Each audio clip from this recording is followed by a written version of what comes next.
I'm gonna sign you off, John, and just kind of reconnect real quick, okay?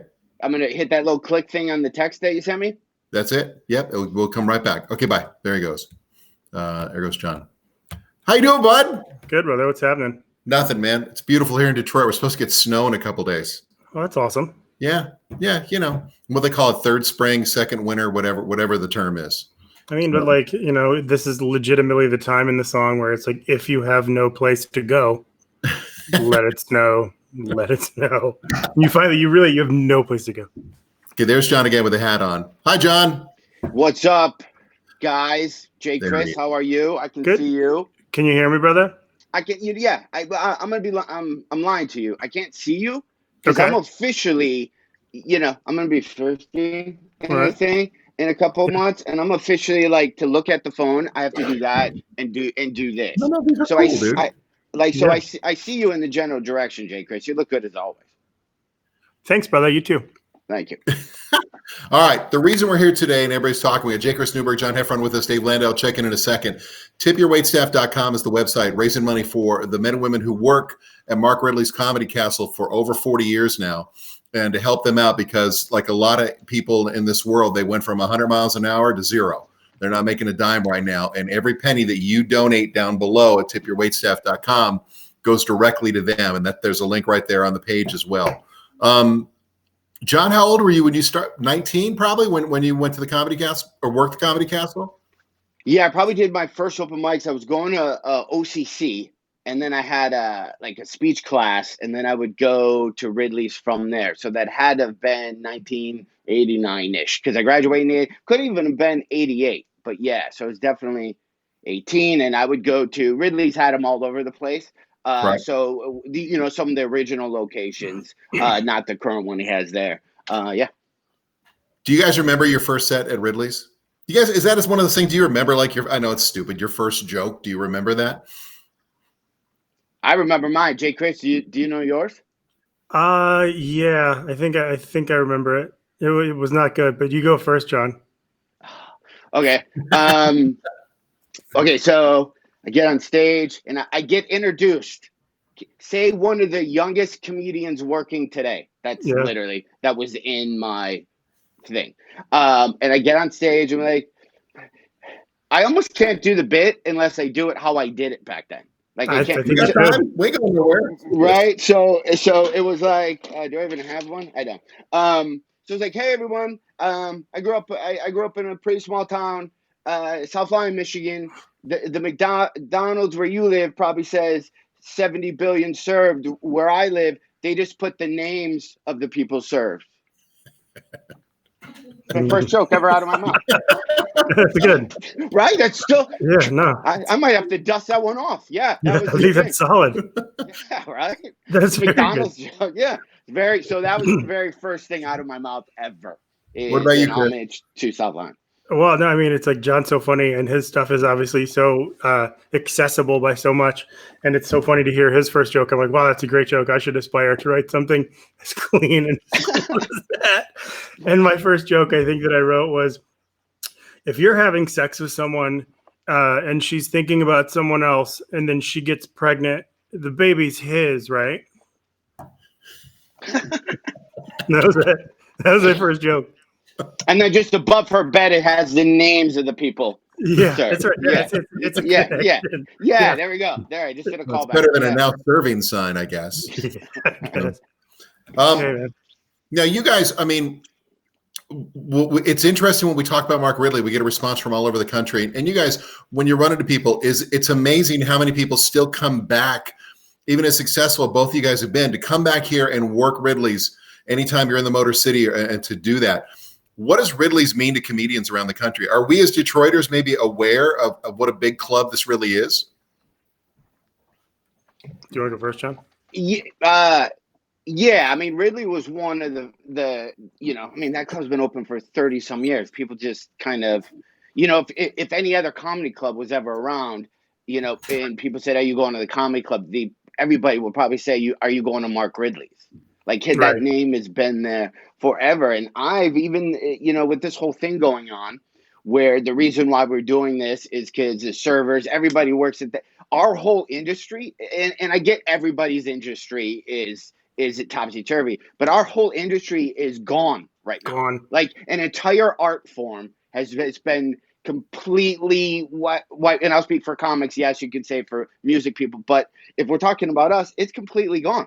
And you don't know, are people going to want to show up when there's 500 people and sit in a comedy club? I think so, but as of right now, and the reason why we're doing this is it's almost like just catching that life raft and just holding up and just kind of floating around for a second till you get your breath before the rescue boats come in. So it might be 2 months from now, it might be 3 months from now, but anybody in that type of position or job is making zero money. You know what I mean? J Chris, Right. Every comic you think of also included. And, I don't know about J Chris, but I wasn't the best money keeper in the entire world. Yeah. Yeah, I mean, I buried money in coffee cans, but I don't know where those are. I completely forgot. I should have made a map.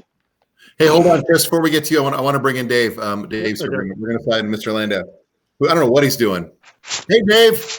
Hello. There you are. Say hi, Chris. Hey, guys. How are you? How are you, Hey, Dave? Thanks for joining us. Good. Sorry, I don't know how to use stuff. With those headphones, are you finishing up your language lab? Yes. Oh, cool. Yeah. I'm making a demo tape. Oh, nice. I'm on the module of my phone in Anthony Cumia's one of his rooms in his house. Just to catch you up, we were doing very first jokes on stage at Ridley's. You remember, one of the very first one. This joke about calling off-brand cereal trailer puffs was one of the first things I ever did, and that's all I remember. And then something about the Hamburglar, and then just eating it. Yeah, that's all I remember.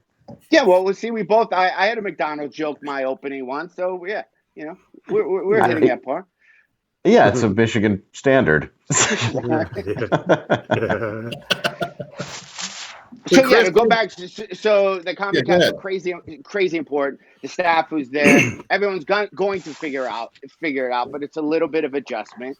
And I've been performing the same week at the Comedy Cast, so it's almost like I had a residency for almost 30 years. That first week in November, right before Thanksgiving, and for me personally. That was one of my favorite times of the year because I know I would come at the time. I would come back to Michigan and see all the friends I went to high school with, see people I went to college with. It was So hopefully we'll be back there in November. But until then, that's why we're doing this for the servers, so the servers can eat before then. November is a long way to go. Yeah, it is. What about you, Chris? I mean, coming back, obviously, being out west and stuff and then traveling all over, but you still come back here and do gigs with Ridley's. Same idea what you're talking about with John, what it means to you? Yeah, I mean, when this thing first went down, I was like, well, I'm not there till August, so I'll be fine. Because I'm like John, I've had the same first or second week in August for the past 10 years. I mean, it's fun to come home in the summer. It's great. But now I'm like, ugh. I think maybe we could move that August to the week before Heffron's, you know what I mean, in November. Listen. Just to bring people back. Yeah. Same thing for you, Dave. I mean, what was the first time you played Ridley's, Dave? Oh, the first time I played was 2004. It was the first place I went on stage, and I'm supposed to be there in 2 weeks, and they've both given me no hope that that's happening. Mark has not officially canceled me yet, but I'm pretty sure it's going to happen. But yeah, I get Memorial Week every year because it's kind of an off week, and that's what I deserve. Right. That's how they bill it. Exactly. They go, this is what he's earned. A holiday weekend. So, right. Just as a side note, I'm looking at the comments here, and everyone's like, John, great to see you.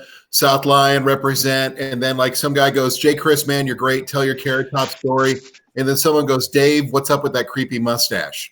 So there we go. Oh, yeah. I bought an ice cream truck and I took on a new hobby. No, honestly, I grew it because here's why. I decided to cut my own hair and this happened. Oh, okay. I got it. Oh, no. Yeah, okay. Oh no! Yeah. I love you in So American for history. some reason, I felt Yeah. like the mustache Wait, made me look less like a skinhead. Well, And I'm wow, also on a yeah. I think there just comes to a Did- certain point in a man's life where you just go to the barber and you go, Michigan it. And then they just Really? go, I would- okay, yeah. I would say Really? give me the Michigan militia, and that would be this. Yeah, it's called the Militiagan. Yeah, the Militiagan. It's very nice. It's a t-shirt. Yeah. The government can't tell me how I'm gonna wear my hair. Okay. I'm wearing no mask out. I'm gonna. Okay. Constitutional right not to put dippity doo in my hair. Okay. Wow. I'm going to dippity-doo. Lansing right now. Right. Yeah. That woman doesn't Ain't go- want me to get a haircut. Okay. Yeah, Okay, I but I ain't did. wearing masks. I ain't wearing masks, but I'll sell them there. Yeah, I will sell them to make money. Yeah, I ain't wearing them. I'm gonna shoot this virus. I got a clown mask. It's nice. Craig, you got to tell the Carrot Top story then. Can we do that? People have been asking for it. God, I'm trying to remember the Carrot Top story. Memory's neat. I just remember working with him in Meadowbrook. He was a really nice dude. And I just remember he got like a 5-hour massage before the show. And then like, I gave it to him. yes, and Dave gave it to him. It was inside his ice cream truck. Everybody was there. There was doopity-doo. And I just remember that he was like this vision of health and he had this specific whole approach to stuff. But like, he was like hiding his alcohol in the back. And I was like, what are you doing, dude? You're an adult. And he's like, got to keep the image. That's what I remember. But I mean, if there's a different, oh wait, no, I remember the Carrot Top story. Okay. Same show.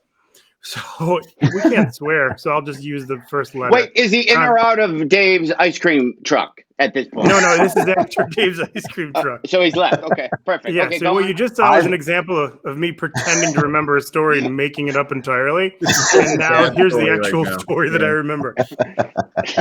So I was at Meadowbrook and I was working with Carrot Top, and I got to the end of my show and it was full, and everyone seemed to be having a nice time, but one person in the front row screams out, "You suck!" Like no one else heard it. And maybe, maybe whatever. But I've never in my entire life, I lost my shit. And so I went off on this dude for 2 straight minutes. F-bombs, this, going crazy. And no one had any idea what I was talking about.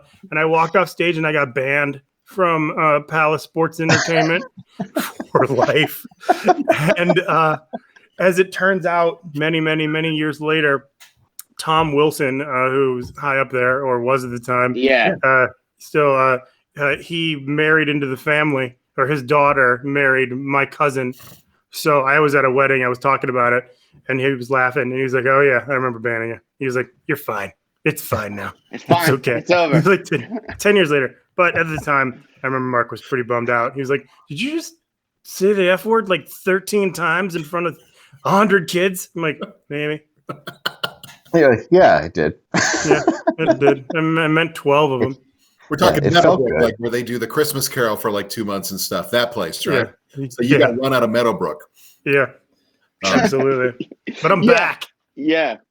One of the nicest places. I always looked at Meadowbrook as it's the hoity-toity, nice place where the celloists perform, or there's going to be poetry, I opened for Stephen Wright there, and I did, I don't know, I think they had me do 3 minutes at the most. They're go out and and I'm like, what am I? Maybe it was back when I worked for Q95. Maybe I was forced to do it. Did you close with the McDonald's joke? Probably at the time I was much more advanced. Probably definitely mom orange hair scissors. Yeah. Okay. So, John, are you someone who, if you're dealing with a heckler, do you fire back or do you just let him go? I think it's changed over time. There was a phase in comedy where heckling was a thing just because people were just dumb and didn't know what they're supposed to do. And then that was a thing to go after them. But now, I'm talking back when people gathered in crowds and there was an art form called stand-up. Now people just shut them down. My act's always been super, super clean, not step on any toes, and I slur and mumble and talk pretty fast. So if somebody heckles me and I have to stop, it's always just, for me, it's always been a pain in the ass to try to go back and pick up, I literally use elementary school teacher moves. If somebody's talking, I'll dismiss them and literally do the pat, like, stop. You need to be quiet. Yeah. Put them in a desk, bring them up next to you on stage. Like Yeah. when we were kids, you get pushed up to the front of the classroom. Yeah. Yeah, that would work. Yeah. See, now I'll go after him as a very last resort. I mean, I learned a lot, obviously, from that, but I'll take him out, but I'll take him out in the nicest, funnest way ever, where everyone's into it and they're laughing and it's not mean-spirited. And at the end, after like destroying them and ruining their life for the next 2 weeks, at least mentally, I'll be like, let's hear it for Steve. Right? Yeah. And so then it was like, oh, well, he's rooting for Steve. He didn't mean it. Are there comedians that you guys know that, like, if you're working with them and you're like, all right, if there's someone out in the crowd as a heckler, you just know they're going to eat them alive? Are there people you're just looking forward to see how they're going to do it? I mean, there's people who are great at it. Yeah. That's a better way of phrasing the question. Who are the great ones with dealing with hecklers like that you've seen? Ian Bagg is amazing. Ian Bagg was the first person that came to mind. Yeah. Ian's Attell. Yeah. He's I would say Ian Bagg in my head wins all of that. He's just unbelievable what he'll talk to one heckler and then he'll shut him up and they'll talk to somebody else and then he'll bring everybody. He just doesn't forget who he was talking to, and it's he's just one of those guys. You're like, are you just making up the show when you get on stage every night? It feels like it, and it's hilarious. He's one of those guys you don't want to follow. Back in Los Angeles, there's this club called the Comedy Magic Club, and you'll do a show where there be 10 guys on the show and a magician somewhere in the middle. So you'll follow like huge acts. Like I followed Robin Williams there before. George Carlin got up. Like anybody you can think of will just do 10 minutes in front of you, and out of everybody, even super famous guys, if you knew you were going up after Ian Bagg, you were just like, no. I'd rather somebody crazy famous go up in front of me than him because he's just so funny. Yeah, it's funny because like whenever we do Comedy Magic, I always close unless Ian's on the show. And then Ian closes and I'm always like, awesome. I don't want to follow Ian. I want to watch Ian. Yeah. So let me grab Dave here real quick. I'm gonna bring Dave back in here. He got bumped for a second. Right on. He didn't pay his cricket bill. I didn't. There we are, Dave. You're back again, bud. Hi. There we go. Who smote me down? I loved you in Wally. Can you hear me? There we go. Yeah. Yeah. Thank you. With the connection, though, it sounds like you only have like 32 minutes of your AOL dial-up left. I do. Yeah. Okay. Good. Did you use the free one you got in the mail? No, I'm at my grandma's. She got COVID. I've been staying here for a while. Nice. Yeah. Wow. Log in from Netscape. Yeah, you have Netscape right now? Yeah, I got to work with what she's got. It's not much. We're in the comedians and Frisky room. Yeah, that's the one. Back in the day. We were just talking about Ian Bagg and like comedians and how they deal with hecklers. And he was one of those guys. He's one of those guys you watch him. Are you the kind of guy that you will just zero if somebody's heckling you, you just go after him? I've learned over time, give them one nice one, another nice one, kind of play with them a little bit. Just don't go off on them because there's nothing worse than when a comic – actually, there's nothing funnier for me to watch as a comic, but there's nothing worse for a comic when you just lose your mind way early on and go off on somebody. The entire audience isn't going to jump on board, and a lot of times they don't even know what happened. It's just all of a sudden the guy who's supposed to be funny, just seething anger coming out of him. So you kind of have to let it go, and Ian's going to get it because his whole act is crowd work. Yeah, there's nothing that's written, just playing with the audience. If you're doing what like John does or Jay does or what I do, you have an act. You have something that's set for them to listen to. So it pisses you off, but you can't just go directly to ruining their life. But if you get the chance to, it's always fun. So fun. Let me ask you two, Dave and J Chris, have you guys worked on material for this? Because I'm at a quandary. Like when I sit down to go, I'm gonna write because eventually we're gonna go back on stage. And what are people gonna want to hear? Do they want to just hear what they just went through, or are people I want to be normal? But by the time like how many Tiger King jokes are there going to be by the time you get on stage at this point? So it's kind of a weird, do people want to hear about what just happened? Do they want to hear, remember what's with TP? Boy, we had to hide that. Like every comic in the world. I think I'm watching bits and pieces of your next special as it is happening right now. I think you're working out. I think you're working out gold. No, I think it's interesting. I think that the second this started, like if you deal with just look at celebrity death versus COVID. I mean, just like now, like 10 seconds ago, Dave said one of the funniest things I've ever heard in my entire life. Like mid-sentence, he's just like, "Oh yeah, I'm with my grandma. She's got COVID. I'm bam and whatever." Hilarious. Like 10 seconds, no big deal. And we're all doing jokes. And if you just make any sort of 2 seconds after Kobe Bryant passed, if you would it's people would have shut down if you would have stopped doing jokes. I think people kind of want to hear about it, but from an original perspective, you're right. I don't think people want to hear 855 Tiger King jokes. But if you've got a really good one, people are going to be down for it. It is hard to write now as far as comedically because prior to this whole thing going down, as comics, we had topics. You had Trump, sports, other stuff. Now it's basically the president and everybody's dying. So it's those are the only two things to talk about. And it's not a question of whether or not, it's is there material there? Yeah, I guess. But that's what we're dealing with. We're just, all of us, I think, are just going to swim through it, John. Yeah, I think it definitely comedy went through and this is just my dumb opinion, went through almost an 80s metal phase where if you saw a lot of the specials on Netflix, it was very Alpha Bro comedy tour. Yeah. Where it's very, hey, don't you hate it when you're in your private jet and you're driving and you land? Man, what's weird about three-ways is everything that people talked about was all the stuff everybody knows. Yeah, because all comics were doing so well. To me, it every bit sounded very 80s metal excessive. Now I think we're going to go through a grunge period of comedy where everyone's back on stage going, well, I'm out of shape and broke. Like every comic talked about, in the 80s because everybody was out of shape and broke. Yeah. And we're going to have the depression of grunge. And I think that's why it's going to be important to bring that up. I really do. I think that's going to be, I think you're going to have to bring it up to a degree because depending on when we go back to our normal lives, this could be a drastic change than if we just went back tomorrow. Right. So I think to try to pretend like it didn't happen, it would be like going up on 9/12 and just acting like nothing occurred. You have to say something. Yeah. Well, you guys bringing your own mics when this gets back? I'm gonna be positive here. I bought mine.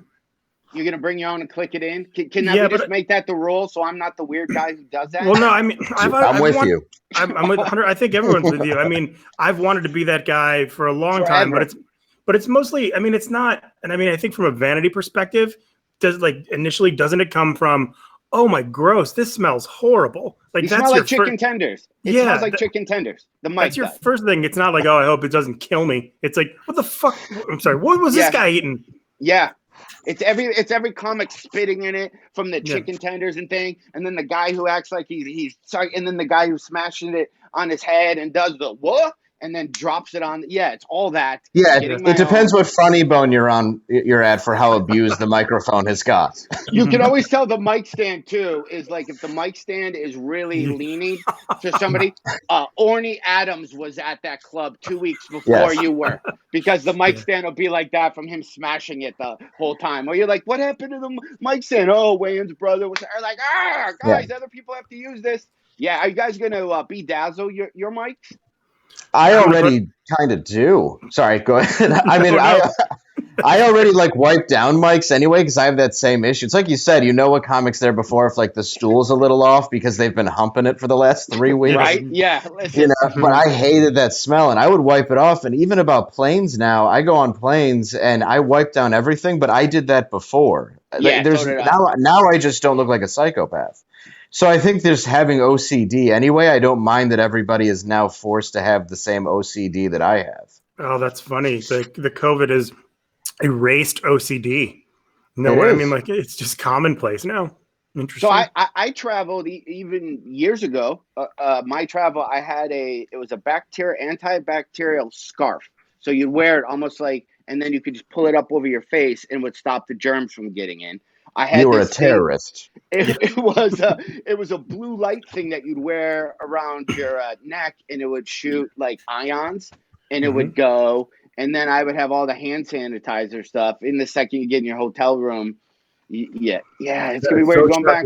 But I say we go back. I say, yeah, that's what it was. I say, what if we just go back to like wearing ninja outfits? Like now's the perfect time. They have gloves, was there a time? Was there a time when comics wore ninja outfits? Why can't we know? Why I think it was of comedy was that? I think it was just Elvis, right? Doing karate. What do you think the five? Okay, so you know how they have the clubs and colleges and all that other stuff. What do you think the most commonly attempted jokes that will fail? That will be in your Tiger King category, John, of most commonly covered topics when people come out of this. I'll go first. Okay. to set the bar. Okay. Man, if I wanted a response like this, I'd have stayed home. I'm talking examples like that. Nobody? Just me? I'm the only one anticipating? So. Well, we left you hanging there. Sorry about that. Yeah. I would, but yeah. Well, one, the numbers are going to suck. Yeah. Like once we go back to whenever we go back to, and we will, and the Comedy Castle will be in full force. We don't know when. That's why we're doing this thing now, is to help the servers right now to get through this little period, and then we'll just and then we'll figure out what happens the next one. But I think there's going to be a lot of Zoom references. Yeah, you know, like it's hey, if somebody heckles you, can you mute your mic, please? Thank you. Oh, that's good. You know, can you? Yeah, that's fine. That's actually a funny one. I was talking about unfunny ones. Have you seen some Zoom stuff though? Like I wish the Zoom people, and I've said this since the beginning, who are eating chips, but can you also not be this person? You know, people are eating chips and guzzling. Have a little bit of manners. Just kind of pretend, you know, you are in public still. I don't know. You're what is left of public, yes. Or you can see their notes when they're talking, and it just kind of comes up into the shot like that. Anyway. I did an online show last week, and it was one of the most awkward experiences of my life. But it was to raise money for, Did you do, was it stand-up or was it like this? It was this, but it was stand-up. It was a stand-up show, but then I refused to take off headphones and like pretend that I was talking into a hairbrush like Julia Roberts in a rom-com. It was the worst. And even the jokes you did about COVID, I thought they were funny, but then people were even tight in the Zoom because I said, I guess Germany has no cases. So as far as eradication goes, I guess second time's a charm. Oh, and then that offended us. Wow. Yeah. All right. Okay. Relax. I'm part Jewish, guys. But yeah, the Zoom comedy things, like I've been asked to do those, and speak to me in a month from now. I might be, changing my tune, but people are like, yeah, everyone's doing comedy. You just do stand up with the Zoom. I'm like, there are people who are used to not getting response from their jokes anyway. Yeah, it's not it doesn't make sense because you hear the audience, but you can only hear like 4 or 5 people at a time on Zoom. So it really isn't the same reaction you would get in a club. So you can't even gauge how well you're doing. And it's the discomfort of you're not live. I mean, it really is a medium that belongs live. And the only reason why it transfers to television is because you can also see the audience. Yeah. That's a good point. And that's something about Ridley's too, that, anytime in Royal Oak, when you would drive by on a Friday night, anytime you guys are there, I mean, I remember, John or Chris or Dave, every time you guys are performing, Saturday night show, the late ones always sold out like boom, instantly. So you're always working a crowd. Has there ever been a time where like you worked a room with maybe just a couple of people in it and you still got to go on, but it's got to be a different vibe? I think it's called the Holly Hotel. Yeah. I mean, but okay, so look, they talking about like Holly Hotel or like, super late night spots in the city or late night spots anywhere. Where there's like 5, 6, 7 people. Do you think that people will approach those differently now with more or actual enthusiasm versus, oh, cool, I'm on at 220? I think having a smaller crowd now, if I would be excited if I walked into a room and everybody, however we don't catch anything, and there's 30 people there, I'm going to be as excited for that 30 as I would for 600. 100%. It's just, you just got to change the gears a little. It's not going to be a billion people in a crowd anytime soon. Maybe even not till next year, which is scary. And the reason why we're doing this whole thing. And I think that might actually help comics, because I've noticed that I become more conversational if there's a smaller crowd. I give you a little bit more of who I actually am. And I think that's going to start bringing out a lot more original material than people were having, because you're developing your act to kill on whatever it is, TV, late night, or a big audience. But for this will actually be it'll be training, or like almost like an open mic for a while again, like doing Club Bart in, the early 2000s. I think here's the crazy interesting thing is everybody in the entire world, just went through the same exact thing. Yeah. So if you have, like, when I would do material about big wheels or stretch arms or relatable stuff to me, there's an older group and a younger group that didn't get it because they didn't have the same experience growing up as me, because I grew up in the 70s. But now this whole thing happened. Everybody has gone through the same thing. You have an 11-year-old stuck at the house with the parents. You have the parents stuck. You have the grandparents. All three generations just experienced the same thing. So material-wise, in having a bigger audience or people, it's going to be kind of cool, I guess, once we get back. Doesn't that make it tougher for you guys, though? Because in theory, you could be playing a gig where you've got 3 performers, and the guy in front of you may just do the same joke because you all have the same experience. I mean, it's possible. I mean, definitely similar topics are covered. I mean, it's just, you can't, I mean, you see it now on social media. I mean, some of it, of course, I don't know. I guess it's very unusual to imagine someone having the actual courage and confidence to steal someone else's joke and then tell it. But you see a lot of people thinking the same stuff now, and it's just parallel thinking. And has anyone done a Corona beer joke yet? No, that's yours, man. That's all yours. Is that me? Okay, yeah. I wrote that last night. Yeah, because just want to make sure it's fresh. Yeah, I think that's good. I don't know if that's as untouchable as mine. She said she was COVID-16. Like that's untouchable too. I don't think anyone's going to do that one. We get one more My Sharona, My Corona parody song on radio. Yeah, we're done. We get it. We got it. Yeah. Hey, man. No, that was bad. How about if we stop with, like, did you see the Beach Boys video? How about we stop doing any bands with Corona songs now? Oh yeah. That'd be good. Just any of it. I just like the fact that celebrities, it's like you said, the playing field has been even. Mm-hmm. So now we're just seeing all these people beg for attention. And I was watching a recent video of people saying, I was just about to lose my house, but then I saw this video of Ellen dancing in her mansion, and I realized that everything's going to be okay. It's like, it's fun to just see how we're all in an even playing field right now. And that's like what you said, John, like we all just went through the same thing. That's completely rare. It's never happened before. Like, I don't know. It's never happened. It's a completely reboot. It's a reset for everybody, just even in our industry as comic, like even this happening. But isn't it kind of cool though? I mean, at the moment, not at all. But the fact that we have at the moment, right? At this, this next couple of weeks or however long it is, it's a total drag. But the fact is, it's like, there's a brand new opportunity for us to, and I'm not being that annoying person who's just like, go ahead, now's the time to learn how to run a marathon. I'm saying you're going to have an opportunity to do stuff that nobody, it's like, it's the next level. Now stand-up comedy at home is basically like watching TMZ. Like, I never wanted to be on those little TMZ squares on that show when they do it at late night, but now that's all comedy is. That's all this is. Not that's all, but it's just like, that's the medium it's become. Whatever it is on the other side, I'm excited about it. I think it's going to be cool because we're all going to have to figure it out.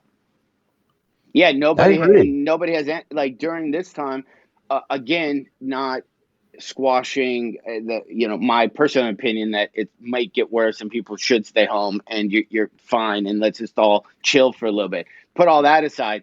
During this time, I've had a podcast that I just always wanted to do but never did because I never had the time. I finished some stuff. And for me, this is the longest I've ever not traveled or had to be anywhere my entire life. Like I had one of those epiphanies, right? My parents were divorced.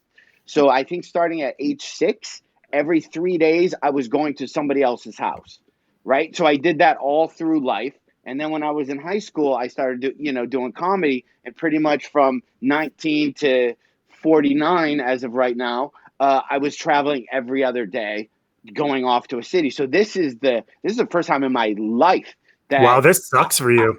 I've been home. You know what I mean? Yeah, Man, this is terrible. Yeah, this is the first time I've been home, and and again, I haven't got on a sleep schedule. I can't do 500 push-ups yet. I don't know how to play mandolin. But I can. I watch all G.I. Joe on YouTube. Yeah. You guys typically hitch like on a Friday night, Saturday night, that when you should be on stage, does your brain start like, I shouldn't be home. I shouldn't be home. I should be doing something else. Why am I doing this? I have a good cry. You have a good cry? Okay. I think initially it does. I think initially it did, but now it's like, what day is it? It's true. Yeah, it's not like when the weekend is. I mean, I have a radio job, but it's not like one day's more fun than the other, and you're aware of it. So, but for me, I get to go home with my son on the weekends. So now because I normally do radio during the week in New York, so now I have an entire weekend to spend with my son, several weekends in a row, which is nice. I mean, I get more time with him than ever. And I don't think I could have had that if I was still constantly touring. Like, I would see him all the time and he'd come to shows and gigs and everything, but it's like it's allowing me something that I didn't have before. Like, I'm trying to just find the silver lining to make it all seem like this has to be worth something. And like you said, I wrote a book. I just finished a screenplay. Like, I'm trying to do stuff that I always put to the back burner and try to get it done while I'm given the opportunity. That's cool. That's cool. And John, you finished your book too, because you're helping out with this, right? Yeah, I mean it's yeah. Oh yeah. So right here, it's called The Holding Deal. Do you see that? Look, there's pages. There's page numbers on it, and then there's little squiggly lines. If you can see that. What page is the McDonald's joke on? It's not on here. There's 5. Very long-winded. So I've had this idea for a book, and now I should have paid attention to telethons a little bit more, since that's what we're doing. But idea for this book for years. It's about a comedian who becomes a courier for a shadow organization, and every city he goes to, he's got to give somebody something, makes a little extra cash on the side. I had the idea forever, and just being stuck here, I'm like, I better put out something. I released the book with no marketing plan, which was dumb. No whatever. I'm like, I'll throw it up on my Facebook page. I got so many fans. Everybody's going to buy it. I'm like, meh. But for this whole thing, what I'm doing is I'm donating all the proceeds to the staff to tip the wait staff. It's it's going to be a few bucks, and for full disclosure, if we get a bunch of people to buy it on the same day, it helps me go up the rankings. That's what I get out of it. But all the money goes. It's a great book. It has my stand up in it. When the guy's on stage, he does stand up, and then it's very spy crafty, and I'm very proud of it. It was hard to do, and now it's done. Good for you. Nice. Thank you. Come on, Chris. You got your podcast you're doing when you're just killing it. Oh, yeah. Well, I have my podcast. Heroin has a great publicist. I do a couple times a week. Great name. Thank you. So to give that, I mean, I think I just punched up. I just did a gag pass at a South African heist comedy. That was super fun, researching all of the South African slang to do that. I'm doing the same stuff everybody's doing. I'm creating stuff, and the question, like, now it's like, you think it's hard writing a pilot or a screenplay? Try getting someone to read it. Like, that's where it's difficult. You know what I mean? It's just like, John, you were like, it's incredible. You just spent all of this time, all of this effort, all of this energy into, you just did a book. You put a book together, you got the art, you got whatever. Now you're like, hey, everybody, if you guys want to read it, then all proceeds are going to charity. It's just like, you should just be like, there's my book. I'm going to get out of the way and people are going to do it. But there's so much content from so many people. It's like, do you think when this thing's over, ideally people are going to be like, all right, let's see it. Let me see 127,000 scripts on how you have the sniffles. Come on. Yeah. And it's like, you're going to have, like, being out here, hearing, I was talking to Joel Zimmer yesterday, Joel, friend of the castle and good buddy of yours, John, and everybody knows Joel. And Joel, I was like, what do you think the timeline's going to be? And he said, I think that we're looking at realistically July, everybody reassembling in Hollywood to begin pre-production on stuff that'll probably start filming and shooting in September. And that seems realistic considering all of the different things that you're going to have to, I don't know, experience to go through to get a show up. Like the insurance is going to go through the roof, the distancing, they're going to have to figure out all the spacing as far as all the live shows. It's like, how are you going to do Masked Singer now with no audience? How are you going to do American Idol from home? Does anyone care? How are you going to do a period piece from the 1950s when you're all in COVID masks? Exactly. Right. Yeah. Exactly. So there's so many different. Every character in every TV show is going to be a painter. You know, where they have the mask on. It's just going to be a lot of this. He's like a painter vampire, but he doesn't take off the mask, so people don't see his teeth. Yeah. How come every episode of TV is only doing a Halloween episode every week? Yes, that's odd. There's a new show called Paintish. You don't know what color they are.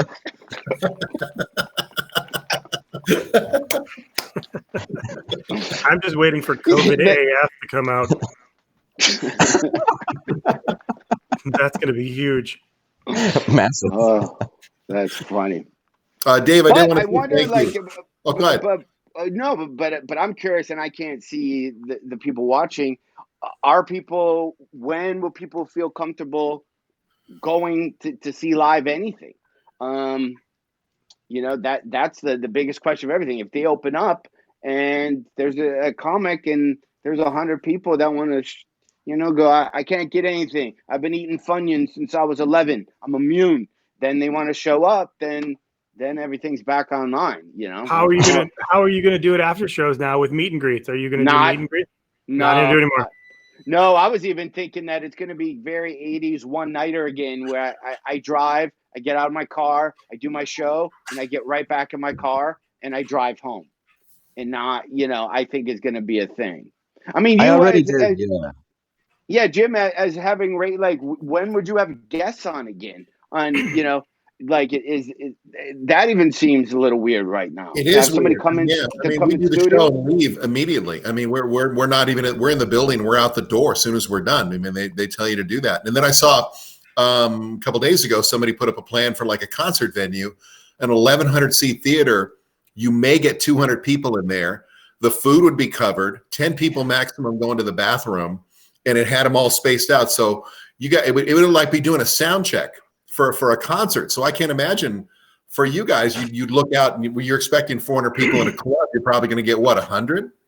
Well, I mean, first off, yes, in a perfect scenario, sure. But let's accept the fact that we don't wake up thinking tonight there's going to be a sold out room. There's going to be whatever. The majority of comics function and exist on the fact that, oh, cool, there was 8 people there. Yeah, it sucks. I'm totally doing this. And it's like, that's how we function. We've always, yes, it gets to the point where you have, much more massive success. And that's not terrible. That's wonderful as well. But any opportunity is any opportunity. I mean, just to get in front of whether it's one or, you can joke before, if you can make just one person laugh, you've failed, as a comic, sure. But now you're telling me 13, 15 people are going to be someplace and I can tell jokes in person to see it. Yeah, I'm going. Well, J Chris, you had a tour all last year that was literally performing in people's living room. Yeah, that was super fun. Yeah, I did. That might be a thing. You might be, you know what I mean? Like you could be booking people's living rooms. You'll call me and go, "Hey, Heffron, I got a living room run in Canton." It's so fun. The Johnson family's ready for you. You do the Johnsons, then you do the Williams, and then you whip by. Yeah, it's the it's $50 and a meal. Yeah, it's $50 a meal, but there's contactless contact. Yeah, it's an extra $100 if you know how to homeschool the Johnson's kid. He's having trouble with algebra. Yeah. It's lawn cutting / stand up. It's going to be quite a night. Yeah. Oh my God. No, I agree with you though. I mean, even before, I think comics thrive on cynicism. At least I do. I know you guys are cynical too, so even if I show up and my show was sold out before, I was like, why? So performing to, a small amount of people isn't a problem for me at all. I don't mind it. I can't wait. I can't wait till the Comedy Castle's back It will be. I think we're a couple months out. That's why I'm looking at August. Anybody can give. Will help the servers and will help Ridley make sure that there's a place for us to go to once we go, because you kind of that'll thing. You can also get my book on Amazon. There's a link somewhere around here that will take you to my book. I don't know where they put it, but just go to Amazon and type in the holding deal. It's available in Kindle or paperback. All the cashola goes to the servers, and you help me kind of go up that spy novel thing. Look at that. Tipyourwaitstaff.com. When you go there, it's right on the front page. You can see it on the bottom of the screen. And everybody, Chris, Dave, John, you guys are awesome for spending. It's a compliment to Mark and to the Comedy Castle, what it means here in Detroit for 41 years, man. It's an institution, and for you guys to take time out, and John with the book and everything, and Dave in your busy schedule, and Chris, everything you guys do, it really means a lot. And I know on behalf of Mark and everyone at the Comedy Castle, thank you so much for doing this. Thanks for having us. Thank you for having me. And real quick, I want to ask Dave, what level of Oregon Trail are you on right now? I am on 6. Okay, perfect. Okay. I'm actually about to go downstairs and finish the Anthony Cumia show with Dave Landau. If anybody ever wants to check that out, compoundmedia.com. And I will be donating tonight. And so check that out too. It's fun. And right, tell Anthony, my producer Ryan says hi. And that was totally self-serving, but yeah, he loves you guys, man. You're the best. Cool. You guys. Thank you so much, man. Thank you so much. Thank you guys you. are awesome. Thank you guys.